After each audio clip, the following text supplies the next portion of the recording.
y a une partie du biohacking qui s'est spécialisée sur les neurones et donc a donné le neurohacking. Qu'est-ce que je peux faire pour optimiser mon cerveau? Et là, c'est encore plus passionnant. Autant le biohacking, mon corps va forcément vieillir et devenir de moins en moins performant. Selon les recherches actuelles, on considère que notre cerveau pourrait être au top de ses performances jusqu'à 150 ans. C'est-à-dire que notre cerveau, normalement, ne devrait pas vraiment baisser de performance avec l'âge. AVS avec Philippe Robichon.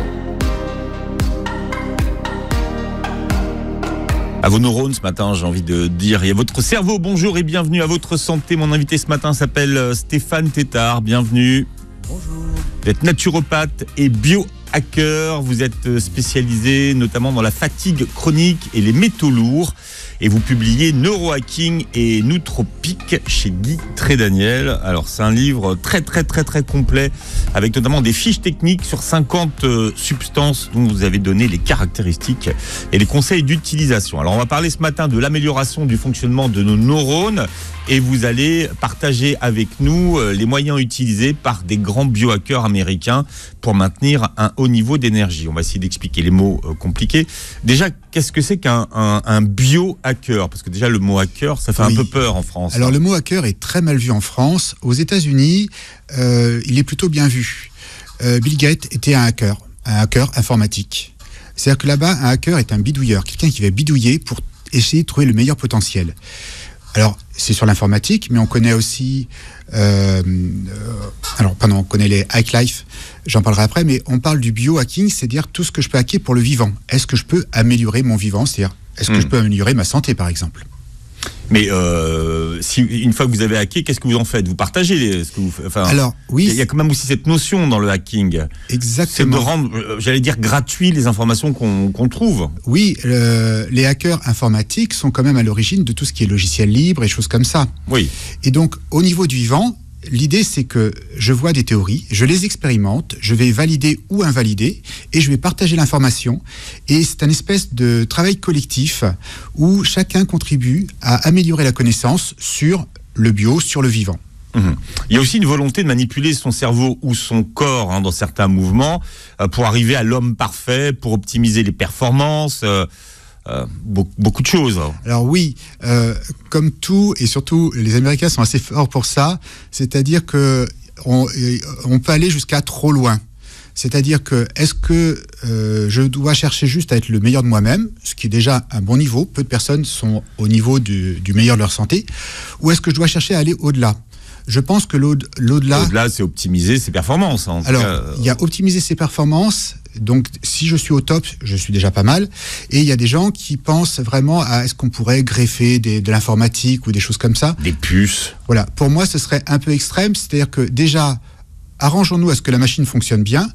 Et ensuite, on se posera la question. Alors qu'il y a des gens qui se disent tout de suite, non, je pense mal, donc je vais me greffer une puce électronique.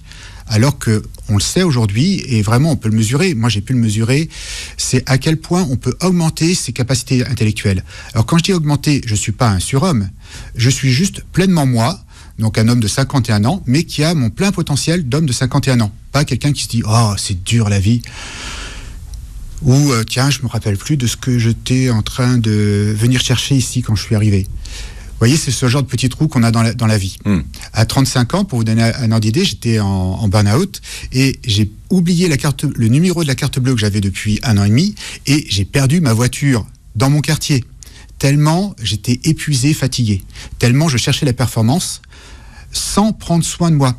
Et le biohacking, justement, c'est chercher à prendre soin de soi pour être le plus performant possible, mais pas au-delà, pas griller les cartouches. Bien. Alors ensuite, le neurohacking maintenant, donc tout ça appliqué à nos neurones et à notre cerveau. Eh bien, le neurohacking, effectivement, c'est le hacking spécifique au cerveau. Pourquoi ? Parce que aujourd'hui, on est vraiment un monde du cerveau. On ne fait que... la plupart des personnes travaillent surtout avec leur cerveau. On leur demande d'être performants intellectuellement, de prendre les bonnes décisions, d'avoir la bonne humeur. Et donc, il y a une partie du biohacking qui s'est spécialisée sur les neurones et donc a donné le neurohacking. Qu'est-ce que je peux faire pour optimiser mon cerveau ? Et là, c'est encore plus passionnant parce que autant le biohacking, mon corps va forcément vieillir et devenir de moins en moins performant. Selon les recherches actuelles, on considère que notre cerveau pourrait être au top de ses performances, même s'il change un peu de structure avec les années, jusqu'à 150 ans. C'est-à-dire que notre cerveau, normalement, ne devrait pas vraiment baisser de performance avec l'âge. Donc toutes les maladies neurodégénératives sont plus dues à un mauvais entretien qu'un défaut génétique. Donc, autant mon énergie, j'essaye d'avoir mon énergie pour moi à 51 ans, autant mon cerveau devrait pouvoir être au même niveau que mon cerveau de 20 ans. Et jusqu'à 80 ans. Alors, c'est pas vraiment le sujet de votre livre, mais il y a une partie qui l'aborde un petit peu, savoir comment on peut prévenir ces maladies dégénératives du cerveau, Parkinson notamment, Alzheimer. On peut les prévenir ou pas? Alors, oui. Est-ce qu'il y a des substances qui permettraient de le faire? Alors, déjà, c'est une très bonne question. Il y a des substances qui peuvent aider. La plupart des substances qui boostent le cerveau, qui permettent au cerveau de fonctionner au top, ce qu'on appelle les nootropiques, ont été, en tout cas pour les versions synthétiques, ont été trouvées en cherchant comment améliorer le fonctionnement des personnes âgées qui sont en maladie neurodégénérative. Et en même temps, ça soulève un problème, votre question, c'est que avant de prendre des substances pour sauver mon cerveau, est-ce que je pourrais pas avoir les bonnes habitudes pour sauver mon cerveau? Et c'est des habitudes toutes simples. C'est une alimentation saine que je digère bien, c'est un sommeil suffisant. Aujourd'hui, les Français dorment moins de 7 heures, alors qu'il faudrait qu'un Français en moyenne dorme 7h15. Donc la plupart des Français sont en carence de sommeil. Donc leur cerveau ne se répare pas, se nettoie pas. Et ce qui donne qu'à 60, 70 ans, leur cerveau commence à déclencher des maladies. Donc oui, il y a des substances, mais d'un autre côté, le neurohacking est plus général et il commence par les habitudes de vie. Même s'il y a quand même beaucoup de substances de synthèse dans votre dans votre livre, vous parlez de stack 100% naturel, mais c'est pas la majorité. Alors oui. En réalité, le livre est conçu en 3 parties. La première partie, c'est la fondation. C'est est-ce que je ne fais pas ce qu'il faut pour plomber mon cerveau? Donc je dors bien, je bouge suffisamment, je gère mon stress. Voilà, c'est vraiment ces dimensions qui sont importantes et c'est vraiment des connaissances qui sont anciennes. En écrivant ces parties-là, alors je suis naturopathe, donc j'ai écrit plusieurs bouquins sur la santé naturelle, et j'avais l'impression d'enfoncer une porte ouverte, mais il y a des gens qui découvrent encore qu'un sommeil insuffisant a un impact négatif sur les performances intellectuelles et l'énergie au quotidien, et sur la santé au long terme. Donc ça, c'était la première partie.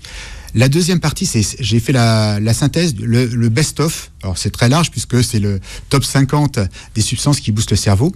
Et c'est vrai qu'il y a à peu près 50% de substances qui sont artificielles.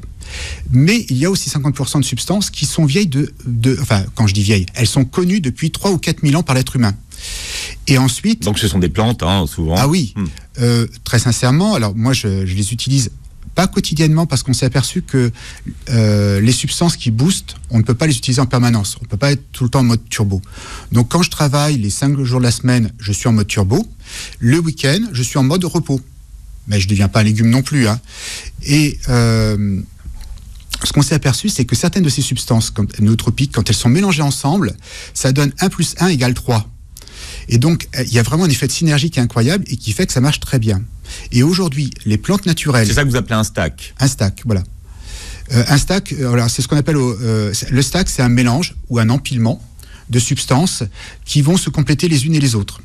Par exemple, je vais prendre une substance qui va booster mon cerveau comme un pyracétam, qui est une substance synthétique qui booste mon cerveau. Mais pour que mon cerveau... C'est l'ancêtre, ça, des le pyracétam, exactement. Vraiment l'ancêtre des nootropiques. C'est le premier nootropique synthétique. En réalité, c'est assez amusant l'histoire, il cherchait à créer une substance contre l'asthme. Et il s'est planté. Et il a créé une substance qui a augmenté la fluidité du cerveau, la pensée devenait plus fluide, la mémorisation, l'humeur, et était antioxydante. Et la personne qui a découvert cette molécule a inventé le terme nootropique, qui veut dire qui dirige l'esprit. C'est 2 mots grecs, nootropique. Voilà. Exactement. Donc c'est de diriger ou plier et l'esprit. Et donc c'est une substance qui permet à l'esprit de fonctionner. Alors d'après le cahier des charges de l'inventeur, du terme en tout cas, c'était une substance qui me permet à mon cerveau de fonctionner au mieux, même dans des conditions difficiles, par exemple le stress, et qui protège mon cerveau et qui ne doit pas avoir d'effets secondaires en dose d'utilisation. Donc normalement c'est quelque chose qui ne donne que du bon et pas de mauvais. Donc par exemple les drogues ne rentrent pas du tout là-dedans. C'est le roumain, c'est ça, le docteur Corneliu Giurgia? Oui, pas facile à prononcer, mais c'est bien ça. Ouais, je me suis lancé là, je l'ai éternué. Voilà, en 72. Voilà. Voilà, psychologue et chimiste roumain qui a inventé cette substance. Bon, alors on va commencer par le début. Vous dites que finalement, la base du fonctionnement de notre cerveau, c'est notre alimentation. Et donc, on doit d'abord commencer par explorer cette piste. De quoi est-ce qu'il a besoin, notre cerveau? Qu'est-ce qui le nourrit? Alors, quand j'accompagne quelqu'un qui est un performeur, c'est souvent quelqu'un qui a une demande d'être au top de ses performances. Je fais un petit bilan alimentaire et je vois qu'il mange normalement, c'est-à-dire très mal. Et de quoi notre cerveau a besoin pour bien fonctionner? Il a besoin de magnésium. Plus je stresse, plus j'ai besoin de magnésium. Donc, on dit par exemple qu'il faut 300 mg de magnésium par jour au minimum. Et sur les boîtes, il y a marqué prendre, par exemple, une gélule égale 300 mg. Mais en réalité, je me suis aperçu que les gens qui sont actifs et ou stressés peuvent avoir besoin de 2 fois plus ou 3 fois plus. Alors, c'est pas moi qui le dis, il y a des études scientifiques qui prouvent que dans des situations de stress, par exemple de stress intellectuel, je peux consommer 3 fois 900 mg donc de magnésium. Donc le magnésium, c'est souvent le premier truc qui nous manque. Le deuxième truc, c'est un cofacteur, c'est la famille des vitamines B, qui sont bonnes pour le cerveau, bonnes pour l'énergie, bonnes pour le moral. Bon, bonne aussi pour les cheveux et les ongles, mais ça, c'est moins impactant pour le cerveau. Et en réalité, on s'est aperçu quand on mélange le magnésium et les vitamines B, eh bien, vraiment, on fonctionne mieux. Or, une alimentation mal choisie, qui n'a pas suffisamment de légumes, notamment, c'est vraiment ce qui nous apporte le plus de magnésium et de vitamine B. Voilà, notre alimentation devrait contenir au moins 50% de légumes, et de légumes plutôt frais, pas des légumes qui ont été cueillis il y a de ça 3 semaines. Voire plus quand ils sont passés en boîte. Oui. Voilà.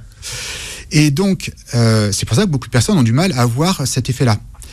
J'ai des personnes, juste en leur donnant 8 fois sur 10, quand je donne à quelqu'un un multivitamine concentré en vitamine B et du magnésium, au bout d'un mois, il me dit « vous m'avez donné des amphétamines ». Juste parce que son cerveau a de nouveau ce qu'il faut pour bien fonctionner, et il regoute ce que c'est que de bien fonctionner uniquement grâce à du magnésium et des vitamines B, c'est-à-dire comme s'il mangeait une alimentation, franchement, ce serait les 2 tiers de légumes qu'il mangerait. Alors, il y en a un autre dont vous n'avez pas encore parlé, enfin, il y en a la choline. Alors, la choline. Oui, alors, la choline, c'est une substance grasse qu'on trouve dans les noix, qu'on trouve dans les lécithines, et qui a dans les petites graines, les noix, amandes, noisettes, mais aussi les graines de tournesol, les graines de lin, toutes les petites graines. Et sa propriété, la choline, elle nous permet de faire de l'acétylcholine. L'acétylcholine est un neurotransmetteur, et le neurotransmetteur, c'est en gros notre mémoire vive. C'est-à-dire que si j'ai pas assez d'acétylcholine, c'est comme si j'avais une toute petite mémoire vive, donc je suis capable de traiter qu'une seule chose à la fois. Si j'ai suffisamment de choline, je peux fabriquer assez d'acétylcholine, et là mon esprit est beaucoup plus large, et donc je peux être dirigé sur mon objectif, et en même temps je note dans un coin de ma tête qu'il faudra que je pense à faire telle course ou à appeler telle personne, et je n'oublierai pas à la fin. Donc en réalité, plus j'ai de choline, plus je fabrique d'acétylcholine, plus mon espace mental est grand, plus je suis performant, plus j'ai de l'huile dans les rouages. Et à propos d'huile, il y a un autre cofacteur, c'est les fameux oméga 3, DHA, qui, alors eux, sont pas tellement impactants sur le court terme, mais sur le long terme, c'est-à-dire au bout de 2-3 mois, on sent que l'esprit est plus fluide, ça coule de source. C'est pour ça que chez les personnes végétariennes, ou chez la plupart des personnes qui ne mangent pas assez de poisson d'ailleurs, on peut retrouver un impact très fort des oméga 3, parce que juste leur corps en manque, ça fait des années qu'ils n'en ont pas eu suffisamment. Expliquez que la DHA, c'est l'oméga 3 le plus présent dans le cerveau. Hein. Oui, à l'origine, quand on l'avait découvert, on l'avait même appelé la cervoline. Donc, c'est quoi votre cocktail? Donc, une fois que vous avez dit ça, votre cocktail du quotidien, c'est quoi? C'est un mélange de magnésium, de vitamine B, de choline. Voilà. Pour moi, ce que je viens de vous décrire, c'est la nourriture du cerveau. C'est-à-dire que mon cerveau, pour bien fonctionner au top, à un haut niveau, et gérer le stress que j'ai besoin de magnésium, de vitamine B, de choline et d'oméga 3.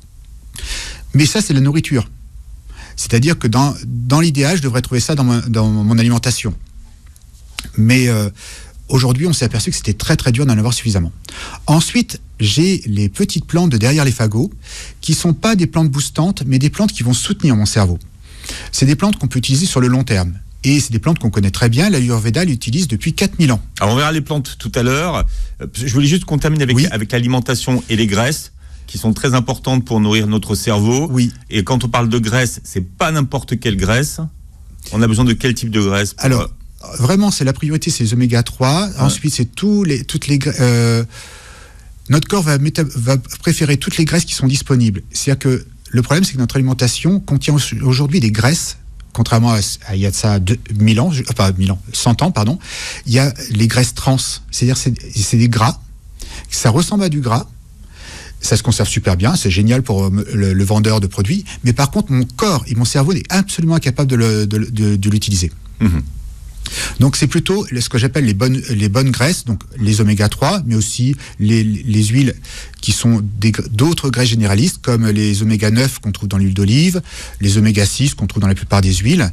Donc ce sont ce qu'on appelle, je dirais, toutes les gras non transformés et non frits, non dénaturés, sont utiles pour le cerveau et pour le corps en général. Pour ceux qui nous écoutent et qui se posent peut-être la question, comment est-ce qu'on sait si on a un cerveau qui fonctionne bien ou pas ? Alors, on a un indicateur. C'est incroyable. Vous avez remarqué que vous êtes capable de voir que vous faites des erreurs. C'est-à-dire que je suis en train de travailler, les jours où je suis fatigué, je sens que je suis moins performant, je sens que je cherche plus mes mots. On a une espèce de conscience de la qualité de notre pensée. Est-ce que ma pensée est proche de ce que je suis au top ou pas ? Inversement, quand on est au top, vous savez, quand on est dans ce mouvement de flow, où là, je parle, c'est facile, c'est fluide, tout vient tout seul, il n'y a pas de résistance, rien. Ça correspond à mon 100%. Et puis quand j'hésite, je cherche mes mots, où j'en suis, je perds mon fil. On mesure cet écart-là. Donc, la plupart d'entre nous sommes capables de sentir si, oui, on est au top, c'est-à-dire le mouvement de flow. Et très sincèrement, il y a beaucoup de personnes qui ne connaissent pas le mouvement de flow au quotidien, voire même très exceptionnellement. Et le côté, justement, où je suis plutôt dans l'hésitation, où je sens qu'il y a quelque chose qui ne va pas. La question, normalement, est-ce que j'ai la sensation que mon cerveau est fluide ou pas ? Quand je me pose cette question, j'ai la bonne réponse. Il y a des tests qui existent, vous expliquez, des tests salivaires. Enfin, il y a plein de tests aujourd'hui. Est-ce qu'ils sont vraiment utiles et qu'est-ce qu'ils nous donnent comme série d'indications ? Alors, ils peuvent nous aider à essayer de comprendre précisément sur le problème, mais très sincèrement, la plupart du temps, l'être humain est une très bonne machine équipée de bons capteurs. Par exemple, sur l'énergie, quelqu'un qui connaît son corps est capable de dire où il en est par rapport à son plein potentiel. Quelqu'un qui ne connaît pas son corps, effectivement, ne sera pas capable. Pour survivre dans la nature, on a été obligé d'être capable d'estimer est-ce que j'ai l'énergie physique, est-ce que j'ai la fonctionnalité, les capacités mentales. Donc on est équipé de capteurs internes, et pour moi, autant je sais qu'il existe des tests qui peuvent donner des indications pour grappiller les derniers pourcentages de performance, mais en gros, de ressenti, est-ce que j'ai la sensation d'être fluide ou pas, me permet vraiment de savoir est-ce que j'ai été au top ou pas. Bien, on retrouvera des fiches techniques que vous avez mis dans votre livre. L'état de santé de notre cerveau dépend, écrivez-vous, de sa capacité à produire la juste quantité de neurotransmetteurs. Alors déjà, qu'est-ce que c'est qu'un neurotransmetteur et quelles sont les substances qui améliorent l'impact de nos neurotransmetteurs ? Alors, les neurotransmetteurs, ce sont environ 70, à la connaissance d'aujourd'hui, 70 substances différentes qui permettent à nos neurones de parler entre eux. Alors, on connaît les grosses substances, et on voit au loin qu'il y en a des petites, mais on ne comprend pas tout. Donc, pour que nos neurones communiquent, c'est-à-dire que le neurone, à l'intérieur de lui, c'est l'électricité, mais d'un neurone à un autre, c'est de la chimie. Et chaque neurotransmetteur, non seulement va passer l'information, mais va donner une vibration. C'est-à-dire que si en moi j'ai beaucoup de noradrénaline, je vais avoir l'esprit très excité. Si au contraire, dans mon cerveau, je vais produire beaucoup de GABA, je vais être complètement zen. GABA. Le GABA, oui. Alors lui, il est important, le GABA.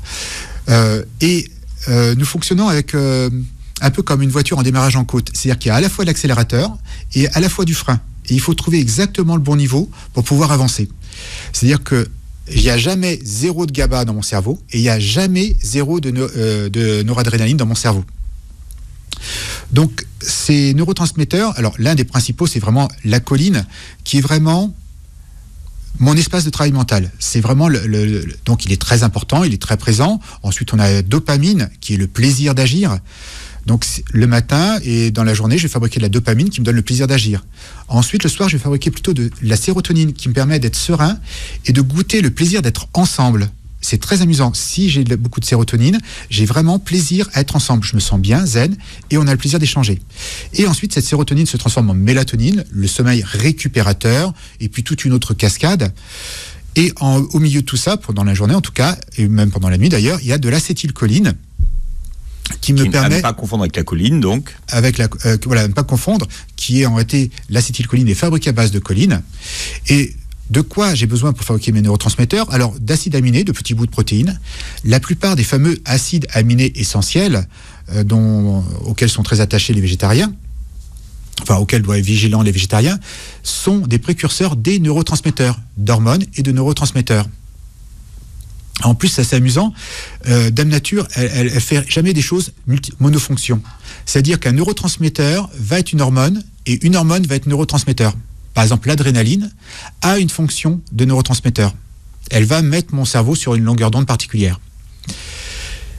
Et donc, pour fabriquer tous mes neurotransmetteurs, j'ai besoin de toute une gamme d'aliments, donc suffisamment de protéines et d'acides aminés essentiels. Et je reviens sur mon magnésium, mes vitamines B, mes bons gras dans les oméga 3 et ma choline qui permet de fabriquer mon acétylcholine. C'est la recette d'un cerveau heureux. On a oublié le glutamate pour ceux qui cuisinent aussi.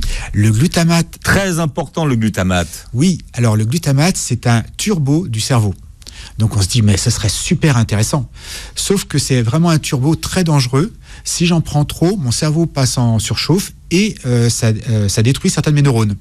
Donc l'abus de glutamate, qu'on retrouve dans certains plats asiatiques notamment, c'est assez typique où je parle toujours de l'effet apéritif. Vous ouvrez le sachet apéritif, vous prenez le premier et vous ne vous arrêtez pas tant que vous n'avez pas fini la boîte.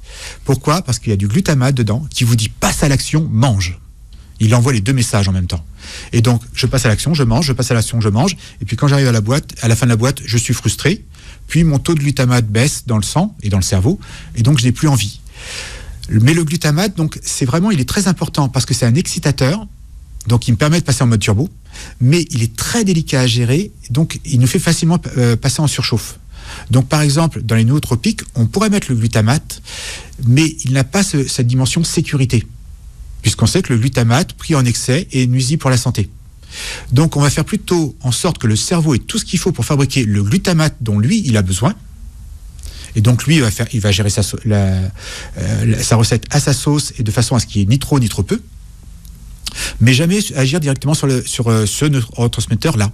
Par contre, il y a une petite astuce, on peut dire à mon cerveau d'être plus sensible au glutamate.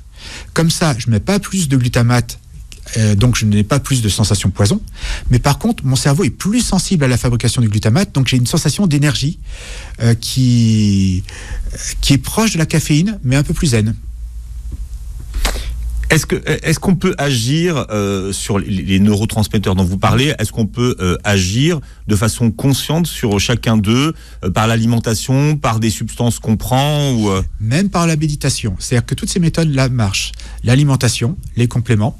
C'est-à-dire que si je prends certains compléments, je vais faciliter et favoriser la fabrication de certains neurotransmetteurs. Par exemple, il existe un nootropique qui, en réalité, c'est juste un acide aminé, c'est un petit bout de protéine. Donc c'est quelque chose qu'on trouve dans les protéines. Sauf que si je vous en donne beaucoup le matin, ça s'appelle la tyrosine, et ça vous donne un cerveau de tyrannosaure. C'est-à-dire que tout d'un coup, votre cerveau devient en mode hyper vigilant. C'est la L-tyrosine. Donc c'est quelque chose qu'on peut trouver dans l'alimentation. Mais dans l'alimentation, ça voudrait dire manger un steak de viande rouge, qui contient le plus de tyrosine, le matin au petit déjeuner, ce que ne peut pas faire tout le monde. Et donc là, ça va influencer, je vais avoir plus donc je vais augmenter ma dopamine, mon plaisir d'agir. Il y a d'autres neurotransmetteurs, d'autres substances qui vont m'aider à fabriquer plus de sérotonine. Donc oui, je peux vraiment agir, soit avec des compléments, c'est très puissant. Avec l'alimentation, c'est la même chose. Si je mange une banane, du chocolat, des noix, des amandes, des noisettes à 4 heures, je vais donner à mon cerveau ce qu'il faut pour fabriquer de la sérotonine, et donc j'en fabriquerai beaucoup plus facilement. Donc oui, l'alimentation peut le faire, les compléments peuvent le faire, et le plus rigolo, c'est qu'on peut en faire sans rien mettre dans la machine, rien que notre état d'être. C'est-à-dire que si je me mets à méditer, mon taux de sérotonine va augmenter, et je vais me sentir baigné dans un bien-être, alors que je n'ai pris aucune substance. Inversement, si je pense à mon voisin qui m'a rayé ma voiture et que ça m'énerve et que là, je commence à monter mon adrénaline, ma dopamine, toutes mes hormones du stress se mettent en marche. Alors, il y a un tableau dans votre livre pour ceux qui nous écoutent pour savoir quel neurotransmetteur vous devez favoriser pour que votre cerveau fonctionne au top. Donc là, vous avez pris 4 neurotransmetteurs. Hein. Voilà, c'est les plus gros. Dopamine, acétylcholine, sérotonine et GABA. Et donc après, vous remplissez le tableau pour savoir comment faire pour que votre cerveau soit au top. Voilà. En réalité, ces 4-là sont les chefs d'orchestre du cerveau. C'est eux qui vont donner le gros rythme. Et c'est avec eux qu'il est plus facile de mesurer. Et c'est très rigolo. Je mets un questionnaire. Ce questionnaire est aussi précis qu'une analyse sanguine. C'est-à-dire que si je remplis ce questionnaire, j'aurai exactement les mêmes résultats que si je fais des analyses sanguines.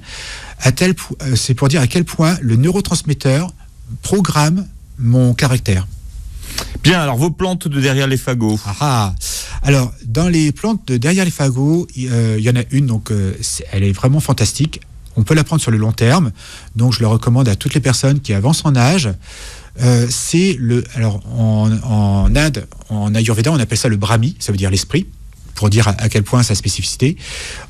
Nous, on l'appelle le Bacopa monnieri, et qui est une substance qui protège le cerveau, qui permet au cerveau de mieux fonctionner, d'être mieux irrigué, et qui augmente la capacité de mémorisation. C'était la plante qu'on utilisait à l'époque où il n'y avait pas de livre pour mémoriser les textes de l'Ayurveda. Et l'Ayurveda, c'est des gros pavés. Eh bien, les élèves apprenaient les textes par cœur. Et on s'est aperçu que ces substances-là étaient hyper impactantes pour l'améliorer. Et concrètement, donc moi je prends ça au quotidien et je vois à quel point je mémorise les petits trucs de la vie. Ma compagne me dit, mais où je vais poser mes lunettes? Donc j'ai vu ces lunettes à un moment quand je suis passé dans l'entrée. Je lui dis, elles sont sur l'entrée, sur la commode. Alors ça vient pas aussi rapidement. Je dois prendre le temps de le chercher et laisser remonter l'information. Mais je vois que mon cerveau mémorise énormément d'informations. Enfin là, vous m'impressionnez pas beaucoup quand même. Hein. Si les lunettes elles sont dans l'entrée, jusque là, c'est dans tous je sais pas si on a besoin de Brahmi pour le mémoriser. Alors certaines personnes, si. je vous taquine, mais c'est vrai que par exemple, les mères de famille qui vous écoutent là ce matin et qui disent j'ai mon gamin qui a un examen au bac à la fin de l'année, est-ce que je vais lui donner du Brahmi pour mémoriser ses cours, vous voyez? Alors ça va vraiment être impactant. Mais là, j'ai difficile, j'ai du mal à dire. J'ai lu un livre et j'ai retenu, je vais dire, par exemple, modeste, voilà, 30%. Ouais. J'ai du mal à le mesurer. Donc, je le vois plus dans les petites choses du quotidien où, avant que je prenne ces substances, je voyais qu'il y avait une différence. Mais non, là, je parle de mon expérience, mais il y a eu des études très sérieuses qui ont mesuré que le Brahmi était impactant positivement. C'est-à-dire qu'on pouvait vraiment mesurer une différence comparé au placebo, donc vraiment des études très rigoureuses. Il y a une autre plante que j'aime beaucoup, qui est la plante de l'homme stressé. Alors, c'est toujours de l'Ayurveda, c'est l'ashwagandha, qui s'appelle le ginseng indien. Et l'ashwagandha, ça veut dire l'odeur du cheval, ou l'odeur de l'écurie. En réalité, parce que ça a un impact très fort sur la virilité. Et c'est une plante, elle favorise la fabrication de toutes les hormones et tous les neurotransmetteurs. Ceux qui verront la vidéo verront comment je matérialise l'idée. Comment vous faites l'impact sur la virilité. Donc elle fait quoi cette plante? Alors, cette plante, elle favorise la fabrication de toutes mes hormones. Donc, celle de l'énergie, la dopamine du matin, la sérotonine du soir, la mélatonine. Donc, j'ai beaucoup plus d'énergie la journée. J'ai un meilleur sommeil, bien plus récupérateur. Donc, j'ai bien plus d'énergie le lendemain.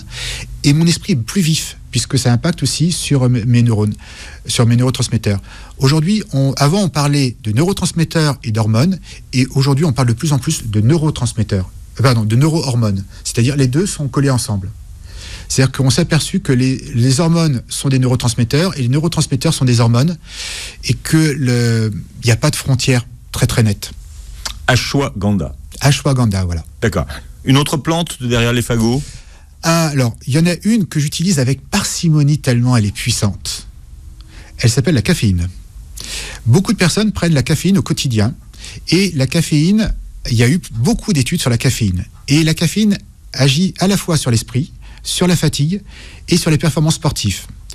Donc moi je pratique du sport quotidiennement et par exemple on sait que la caféine améliore les performances, c'est-à-dire que je suis quelques pourcentages plus performant et je récupère quelques pourcentages plus facilement juste en prenant une caféine. Donc ça peut être un café, ça peut être du thé noir, ça peut être des gélules de caféine. Pour le cerveau c'est différent, comme j'utilise principalement pour le cerveau, je ne vais pas utiliser la caféine tous les jours. Parce qu'on s'est aperçu que pour le cerveau, la caféine est très puissante. C'est l'effet le premier café. Ça fait longtemps qu'on n'a pas pris un café, on a cet effet turbo. Par contre, si je prends du café tous les jours, eh bien petit à petit, mon cerveau va s'habituer. Et donc, la caféine sera de moins en moins waouh. Par contre, je vais avoir besoin du café pour fonctionner. À l'époque où je suis tombé en burn-out, c'est-à-dire à l'âge de 35 ans, je consommais 6 cafés par jour. Le café me permettait d'avancer, mais il ne me permettait pas d'être performance. Il me permettait juste de passer au-delà de la fatigue. Parce que la caféine cache la fatigue. Donc, en tant que nootropique, il est extraordinaire. J'ai l'esprit vif, même si j'ai mal dormi. Ça impacte la créativité. Mais par contre, on ne peut pas l'utiliser sur le long terme, en continu. Donc, moi, j'ai une règle, j'ai 3 jours de caféine par semaine, ce qui fait qu'à chaque fois que je prends la caféine, je sens l'effet waouh de la caféine. L'autre jour, je suis juste en mode normal, donc je ne suis pas en manque de caféine. Par exemple, quand j'ai fini ce bouquin, j'avais fini le bouquin à coup de caféine. Et donc, là, je m'étais aperçu que j'étais passé en mode dépendance. Et effectivement, il m'a fallu une petite vingtaine de jours pour perdre la dépendance et pour pouvoir retrouver le plaisir du café qui fonctionne. Alors, cette fameuse recette du bulletproof coffee ou café gras, d'ailleurs, quel est son intérêt ? Alors, certaines personnes qui pratiquent le jeûne intermittent se sont aperçues que pratiquer le jeûne intermittent leur permettait d'avoir l'esprit plus clair. Et certaines personnes ont poussé la réflexion plus loin, est-ce que ça pourrait être mieux ? J'aime beaucoup cette question. Est-ce que ça pourrait être mieux ? Des fois, il faut être conscient que non. Mais il y a quelqu'un qui a trouvé une solution intéressante. En réalité, elle s'inspire du thé gras au yak. C'est-à-dire que le thé de yak, c'est du thé noir avec du beurre. Donc c'est un thé gras. C'est pas très bon. Mais ça marche très bien, c'est très dynamisant. Ça me fait penser à ceux qui font le régime, vous savez... cétogène. Cétogène. Exactement. Cétogène, ouais, c'est ça. Eh bien, justement, l'idée, c'est que si je fais partie des personnes pour qui jeûner le matin, ce n'est pas mon cas, pour qui jeûner le matin et améliore les performances, donc il faut être conscient aussi, il faut être conscient qu'une règle, enfin, il n'y a aucune règle universelle. C'est-à-dire que moi, je connais des personnes qui boostent leur cerveau en ne déjeunant pas le matin. Moi, en ne déjeunant pas le matin, je perds des performances. Et donc, chez les personnes pour qui ça augmente les performances, ils se sont dit, mais si je rajoutais une petite dose de caféine. Oui, mais la caféine, elle fait le shoot et puis la chute. Donc, qu'est-ce qu'on pourrait faire ? Je pourrais prendre de la caféine, le mélanger avec une graisse qui le passe en diffusion lente et une graisse qui nourrit mon cerveau.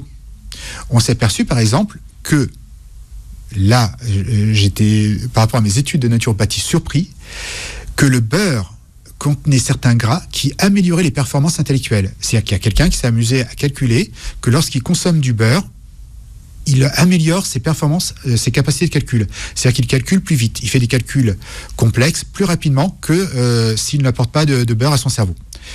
On peut utiliser l'huile de coco, qui est aussi une huile qui est plutôt protectrice du cerveau, mais qui permet au corps et au cerveau de passer en mode diesel. C'est-à-dire j'utilise le gras, je le métabolise pour fonctionner.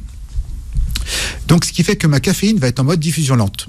Donc la recette du café gras, c'est je mets du café, je mets une graisse, et je mets une graisse, de l'huile ou du beurre, je vais mélanger ça, et je vais boire ce mélange qui va avoir le côté dynamisant du café, mais en diffusion lente.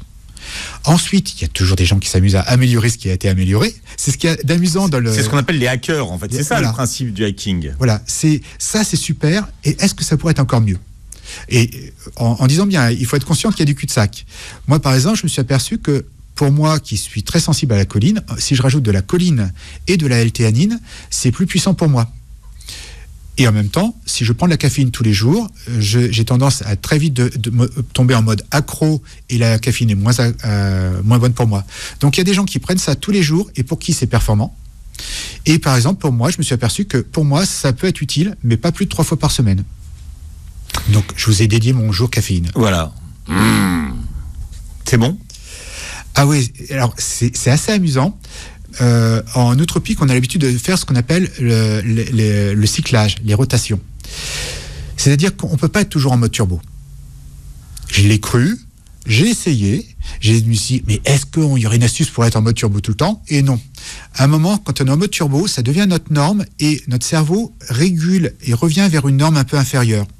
Donc, ce qu'on recommande en matière de neurohacking, c'est de prendre un support pour le cerveau régulièrement, mais régulièrement d'arrêter.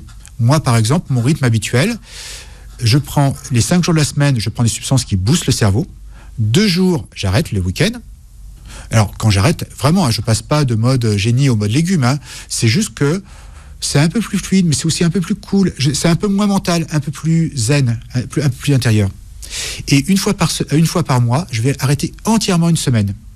Ce qui fait que quand je reprends, à chaque fois, c'est waouh, je redécouvre la caféine, je redécouvre chacune de ces substances. Ce qu'on appelle le cyclage. Quand je vous disais c'est bon, c'était au goût, que je vous disais ça. Ah, alors. Mais comme je voulais que vous parliez du cyclage, vous l'avez bien expliqué, c'est bien. Mais donc, est-ce que votre café gras est bon au goût? Ah oui, surtout avec le beurre, ça donne un côté café crème qui est délicieux. Nos performances intellectuelles, écrivez-vous dans votre livre, sont liées à notre niveau d'énergie. Et plus on a d'énergie, et mieux le cerveau fonctionne. De nombreux neurohackers ont cherché à augmenter l'énergie en augmentant l'efficacité des mitochondries qui produisent la quasi-totalité de notre énergie. Alors comment est-ce qu'ils ont boosté leur efficacité? Alors ça c'est fantastique parce qu'il y a 100 000 stratégies. Alors on recommence toujours par les stratégies du corps. La première, laisser le corps se reposer pour que les usines aient bien refroidi, qu'on ait reconstruit suffisamment pendant la nuit pour que le matin on repart. Faire du sport. La pratique du sport impacte les performances intellectuelles. Il y a eu plusieurs études faites, notamment sur les fonctionnaires anglais, et qui comparaient les performances intellectuelles des sportifs et des non-sportifs. Le sport améliore les performances intellectuelles de quelqu'un qui par ailleurs est sédentaire. Donc c'est bien simple, si je fais du sport, mon corps dit j'ai besoin de produire beaucoup d'énergie, donc il fabrique plus de mitochondries, et le corps n'est pas spécifique, donc effectivement je vais avoir plus de mitochondries dans les muscles, mais aussi un peu partout, dans le cœur, dans le cerveau. Donc au quotidien, quand j'ai besoin de réfléchir, mon cerveau dispose de plus d'énergie pour faire son boulot. Ensuite, il y a les fameux précurseurs, dont je reviens, magnésium, vitamine B, ce sont les précurseurs de l'énergie. Bon, il y a aussi les glucides et les lipides, mais en général, c'est des choses qui manquent pas dans notre alimentation, donc c'est pas un problème. J'ai jamais eu à régler ce problème-là chez les personnes que j'accompagne en termes de performance. Et ensuite, il y a les substances qui améliorent l'énergie. Donc, aujourd'hui, on sait agir directement au niveau, je dirais, mitochondrial. Donc, même à l'intérieur des mitochondries, on favorise les performances. Et il y a un petit cocktail hyper performant et qui est ultra santé, c'est que des antioxydants. C'est la coenzyme Q10 qui permet de favoriser, de recycler l'ADP. Alors, qui permet de recycler ce qui fait circuler l'énergie. Donc ça favorise le recyclage et la refabrication de nouvelles piles d'énergie, l'ATP. Et une autre substance qui s'appelle le PQQ, et qui est une substance qui permet de fabriquer plus de mitochondries. Donc je fabrique plus d'usines, et mes usines fonctionnent mieux, sous réserve qu'elles soient bien nourries et qu'elles soient bien entraînées. Donc c'est vraiment le sport PQQ et Q10, c'est vraiment un cocktail très puissant.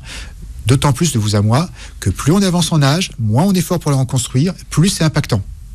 C'est-à-dire si je suis jeune, c'est plus impactant pour moi de faire une bonne quantité de sport, ni trop ni trop peu. Mais par contre, si j'avance en âge, la PQQ10 va être encore plus waouh. À quoi ressemble votre armoire à pharmacie? C'est une armoire. C'est une vraie. Oui. Alors, je range bien les choses par critères. J'ai ce qui nourrit mon corps, donc ça, c'est plus des super aliments. Mais je mets mes vitamines et mes magnésiums là-dedans parce que ça nourrit. J'ai les plantes qui réparent le corps. Parce que à 51 ans, et j'ai fait beaucoup de bêtises. J'ai fait trop de sport, j'ai fait un burn-out, j'étais fumeur. Voilà, j'aime l'intensité et quand je fais une erreur, je la fais aussi intensément. Donc, aujourd'hui, à 51 ans, j'ai quelque chose à réparer. J'ai aussi à soutenir le corps. Donc, je les mets quasiment dans la même substance. Et alors, c'est pas un rangement entier, c'est plutôt une petite trousse. J'ai justement ma famille des super boosters. C'est les moments où j'ai besoin d'être au top. Donc, c'est là l'endroit où je vais sortir les nootropiques synthétiques. Bien. Alors, on a commencé à en parler tout à l'heure. Qu'est-ce qu'on appelle un stack?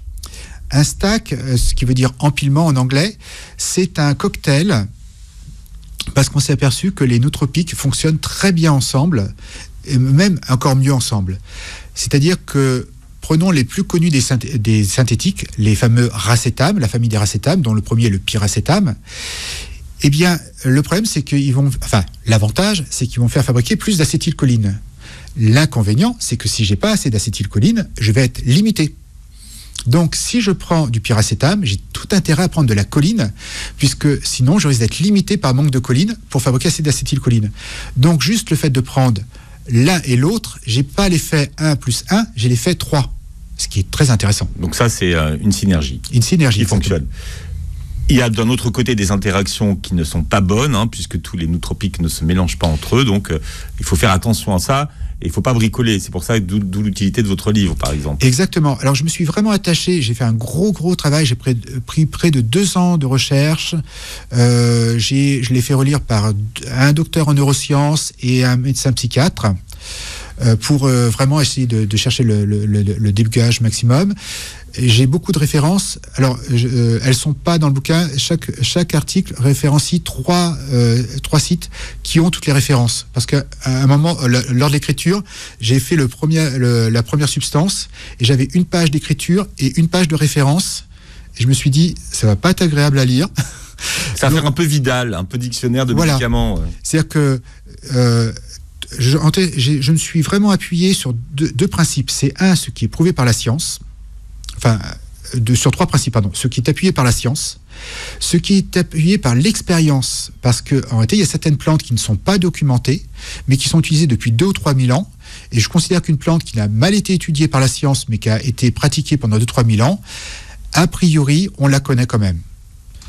Je fais une parenthèse sur l'Ayurveda. Les plantes de l'Ayurveda, toutes les plantes de l'Ayurveda où ils disent ça fait ça, ça et ça, la science a fini par démontrer que ça fait ça, ça et ça. Donc, en 4000 ans d'empirisme, ils ont réussi à avoir la même rigueur qu'aujourd'hui avec les rigueurs scientifiques. Et le dernier élément, c'est non de la moindre, c'est la pratique, les témoignages. Donc là, c'est plus épisodique. Donc, je peux avoir un témoignage d'une expérience, pour moi, c'est waouh, et pour vous, c'est bof, parce que ça ne correspond pas à votre chimie. Et donc, de le prendre en compte. Donc, quand c'était intéressant... Ça, c'est important. Chacun a sa propre chimie. Oui. Ce qui marche sur vous, ça ne marche pas sur les autres. Donc, c'est important de pouvoir tester sa propre chimie. Exactement. Par exemple, l'un de mes nootropiques boosters préférés, le coluracétam, beaucoup de gens disent « Waouh, mais ça améliore ma perception des couleurs ». Eh bien, moi, je ne sens absolument pas cet aspect-là, bizarrement. Par contre, j'ai d'autres aspects qui se retrouvent bien dans les témoignages. Donc, quand on prend un nootropique ou un mélange de nootropiques, un stack, eh bien, il faut se poser la question, qu'est-ce que j'attends ? Et ensuite, être vigilant. Comment j'étais avant ? Comment je suis pendant la prise ? Et est-ce que ça colle ou pas ? Et si ça colle pas, chercher l'erreur. Est-ce que j'ai eu un mauvais dosage ? Ça peut être aussi le cas. Ou est-ce que ça ne correspond pas à ma chimie actuelle ? D'ailleurs, la plupart des nootropiques ont ce que vous appelez, vous, un sweet spot. Donc, le sweet spot, c'est alors, c'est le doux point. Pour le traduire en français, c'est... Quantité parfaite. Voilà, la juste quantité. Ouais. C'est-à-dire que les nootropiques ont souvent une façon de fonctionner qui est en cloche. Si j'en ai pas, c'est dommage. Si j'ai la bonne dose, c'est waouh. Si j'en prends trop, c'est pire. Les choses empirent. C'est-à-dire que, par exemple, prenons la caféine. Un jour, je devais écrire un article et je prends une gélule de caféine. Et au moment où j'avale la gélule de caféine, je m'aperçois que c'est la 2e gélule de caféine que je prends ce matin. Donc, j'ai double dose. Et donc, au lieu d'avoir une écriture facile, rapide, fluide, j'écrivais trop vite et je faisais trop d'erreurs. J'aurais pu aussi avoir plus d'énervement, des palpitations. Donc, le juste point, c'est la dose où j'ai le plus d'effets positifs et 0 effet négatif. Et si j'en prends plus, l'effet peut même s'inverser. C'est-à-dire que certaines substances qui m'éclaircissent l'esprit, si j'en prends trop, peuvent m'embrumer l'esprit. C'est un peu comme la voiture, quand j'appuie à fond sur l'accélérateur et que les roues se mettent à patiner. Alors, on prend des exemples de stack, par exemple. Est-ce que vous avez des formules spéciales étudiants qui boostent la concentration, la mémoire et qui améliorent la capacité d'apprentissage ? Alors oui, c'est l'endroit où j'ai fait mes débuts dans le domaine. Alors j'avais 40 ans, donc j'étais un étudiant de 40 ans. Et donc, alors vraiment, je reviens sur les bases. Une bonne nourriture, que je digère bien, suffisamment de sommeil. Parce que si je dors pas assez, je mémorise pas assez. Donc je peux prendre les substances que je veux. Si je dors pas assez, j'ai pas assez de sommeil, paradoxal, qui sert à mémoriser. Donc il faut vraiment bien le faire en pyramide. 1, je m'occupe de mes habitudes, et 2, je rajoute quelque chose. Et donc, oui, alors c'était justement ce fameux ashwagandha, la Centella asiatica.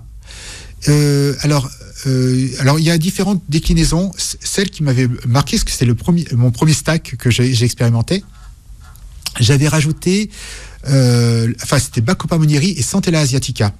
Les deux favorisent le fonctionnement du cerveau, tout en étant anxiolytiques, c'est-à-dire en baissant le stress. Et l'ashwagandha me permettait d'être motivé à aller en cours, le soir d'être serein et d'être pas dans le stress de l'examen, et d'avoir un sommeil bien récupérateur avec... Aujourd'hui, je peux le mesurer, j'ai un appareil qui me permet de mesurer la qualité de mon sommeil, de savoir exactement combien de sommeil profond je fais réellement. Et c'est un appareil de qualité quasiment médicale. Vous avez un stack pour remplacer le café quotidien, hein. Vous appelez ça le dopant café-like, par exemple. Voilà, alors, là, vous touchez ma mémoire. Donc, page 155, 156. Vous voyez, moi j'ai la mémoire des pages. Alors, vous l'avez ou pas? Voilà. Mais sinon, les gens iront voir dans le livre. Voilà, le café like. Ah oui, alors effectivement, parce que celui-ci, il est moins naturel. C'est la L-phénylalanine ou la DL-phénylalanine. Et justement, celle dont je vous avais parlé tout à l'heure, la fameuse tyrosine. Voilà. Souvent, L-tyrosine. Voilà, le fait de prendre les deux vont vous donner cette énergie qu'on a quand on commence à prendre le café, mais sans avoir l'excitation. Et en plus, elle est beaucoup plus long terme. Mmh. Sachant que les deux sont complémentaires et souvent la tyrosine se suffit à elle-même. Mais l'effet le plus café-like, c'était avec la DL-phénylalanine. Bon, vous avez encore beaucoup d'informations dans le livre de Stéphane Tétart. Alors montrez-le à la caméra. Neurohacking et Nootropique. L'éditeur, c'est Guy Trédaniel. Vous réécoutez l'émission en podcast sur beurrefm.net. Vous regardez la vidéo de l'émission sur la chaîne YouTube de Beurre FM. Merci d'avoir été avec nous. Avec grand plaisir. Tétart, vous revenez quand vous voulez. Passez une très belle journée santé sur Beurre FM.